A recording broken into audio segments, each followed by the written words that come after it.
دوستو اسی طرح کی ریئیکشن ویڈیو دیکھنے کے لیے ہمارے چینل کو سبسکرائب کرنا نہ بھولیے گا اور بیل آئیکن بھی دبانا۔ میرے 70% ویوز ایسے ہیں جو کہ انسبسکرائبر ہیں۔ السلام علیکم دوستو ارطغرل غازی ڈرامہ سیریل 83 قسط کا آغاز یہاں سے ہوتا ہے کہ درگت اپنے سپاہیوں سے کہتا ہے کہ سخت انتظامات کرنے ہیں، اور اس کے بعد اس کے تمام سپاہی اپنے اپنے چھتوں پر چلے جائیں، اور اسی دوران میں کٹرینہ بھی چپکے سے جاسوسی کر رہی ہوتی ہے۔ تیر انداز اپنے اپنے جگہ پہ چلے جاتے ہیں، اور اس کے بعد بمسی بھی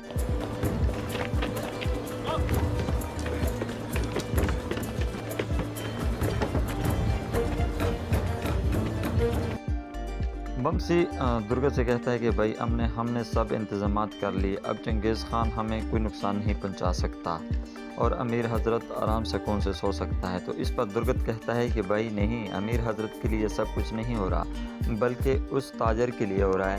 اور بمسی کہتا ہے کہ یہ بھائی ابو منصور کے لیے ہو رہا ہے، تو جس پر درگت کہتا ہے کہ جی ابو منصور کے لیے ہو رہا ہے یہ سب کچھ۔ پھر بمسی کہتا ہے کہ بھائی یہ ہمارا فرض ہے کیونکہ اس تاجر نے ہماری جان بچائی تھی۔ تو اس پر درگت کہتا ہے، ہنسنے لگتا ہے کہ بمسی تم ابھی بھی اسے تاجر سمجھتے ہو۔ دوسری طرف چاہے در قبیلے میں ابن العربی بیٹھا ہوتا ہے، اور اس کے بعد اسے ملنے کے لیے سلطان علاء الدین اور ارطغرل چلے جاتے ہیں۔ تو ابن العربی کہتا ہے کہ میں نے الیار صاحب کے جنازے میں آپ کو پہچان لیا تھا، لیکن میں نے یہ آپ پہ واضح نہیں کیا تاکہ کسی کو شک نہ ہو کہ سلطان علاء الدین بھی یہاں پہ ہے۔ تو اس کے لیے سلطان علاء الدین کہتا ہے کہ میں آپ کے پاس اس لیے آیا ہوں کہ ہم پہ بہت برا وقت آیا ہے، تو میں آپ سے کچھ دعائیں لینا چاہتا ہوں۔ اور پھر ابن العربی اسے دعائیں دیتا ہے اور کہتا ہے کہ تم دونوں سدا سلامت رہو اور تمہیں بہت سی فتح یہاں سے حاصل ہوں گی، اور تم دونوں ایک اچھی جوڑی اختیار کر لی ہے، سلطان علاء الدین اور اس نے۔ دوسری طرف امیر حضرت اپنے ہاتھوں میں 2 انگوٹھیاں ڈالے ہوتے ہیں، اور ایک میں زہر بھر دیتا ہے، دوسرے میں شفا یاب دوائی بھر دیتا ہے، اور کہتا ہے کہ اب کی موت میرے ہاتھ میں۔ اتنی دیر میں ایک سپاہی آ جاتا ہے اور اسے کہتا ہے کہ تیاری کرو، ہانلی بازار کی طرف جانا ہے۔ امیر حضرت اسلحان سے کہتا ہے کہ تم نے میرے ساتھ بہت برا کیا ہے اور بہت رنجش دی ہے تم نے مجھے۔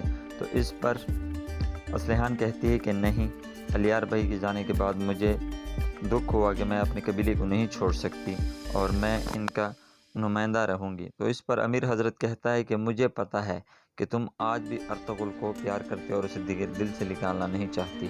تو اسلحان سخت غصے میں آ جاتی ہے اور کہتی ہے کہ نہیں، وہ میرے بھائی ہیں۔ تو اس پر امیر حضرت کہتا ہے کہ تمہیں ارطغرل کیا کہ کوئی بھی مجھ سے نہیں بچا سکتا، اور پھر وہاں سے چلے جاتا ہے۔ دوسری طرف ارطغرل صاحب ابن العربی کو کہتے ہیں کہ کل ہم نے ہانلی بازار میں ایک بہت بڑا جرگہ رکھا ہوا ہے اور آپ کو بھی وہاں آنا ہوگا۔ تو اس پر ابن العربی کہتے ہیں کہ جی ضرور آؤں گا، اور سلطان علاء الدین بھی اسے آنے کا کہہ دیتا ہے۔ اور تھوڑی دیر میں عبد الرحمن بھی خیمے میں داخل ہوتا ہے اور ارطغرل بھائی سے کہتا ہے کہ بھائی امیر حضرت ہمارا انتظار کر رہے ہیں ہانلی بازار جانے کے لیے۔ اور دوسری طرف امیر حضرت اپنے سپاہی جابر سے کہتا ہے کہ تمہیں تیار ہوشیار رہنا ہے جابر، کیونکہ ایک بہت بڑا طوفان آنے والا ہے اور تمہیں سانس لینے کا موقع بھی نہیں دیں گے۔ پھر جابر کہتا ہے کہ جی میری جان آپ کے لیے حاضر ہے، اور پھر ارطغرل اپنے سپاہیوں کے ساتھ سلطان علاء الدین کے ساتھ باہر آ جاتے ہیں، اور وہاں انہیں اسلحان ملتی ہے، اور اسلحان ارطغرل بھائی سے کہتی ہے کہ کل میں جرگے میں ضرور آؤں گی اور اپنے قبیلے کی طرف سے سردار کی نمائندگی کروں گی۔ تو اس پر امیر حضرت کہتا ہے کہ یہ بات ٹھیک نہیں ہے، تم کوئی سردار بھیج دینا اپنے چہدر قبیلے سے۔ تو اس پر وہ کہتی ہے کہ چلو میں سردار نہیں لیکن خدمتگار تو اپنے قبیلے کے ہو سکتی ہوں۔ اس پر سلطان علاء الدین کہتا ہے کہ مجھے ترک قبیلے میں ایسی عورتیں بہت اچھی لگتی ہے جو بہادر ہوتی ہے۔ تو اس پر وہ کہتی ہے کہ ابو منصور آپ کا شکریہ، اور پھر سلطان علاء الدین وہاں سے ہانلی بازار کی طرف جانے لگتے ہیں۔ میری ان تمام دوستوں سے گزارش ہے جو اسی طرح کی ریئیکشن ویڈیو دیکھنا چاہتے ہیں کہ میرے یوٹیوب چینل کو لازمی سبسکرائب کریں اور بیل آئیکن بھی پریس کریں تاکہ میری نئی ویڈیو آپ کو جلدی موصول ہو سکے۔ تو پھر سلطان علاء الدین ارطغرل اور امیر حضرت کے ساتھ ہانلی بازار میں پہنچ جاتے ہیں، اور کترینہ بھی چپکے سے انہیں دیکھ رہی ہوتی ہے، اور سلطان علاء الدین کہتا ہے کہ جب سے اپنے ہانلی بازار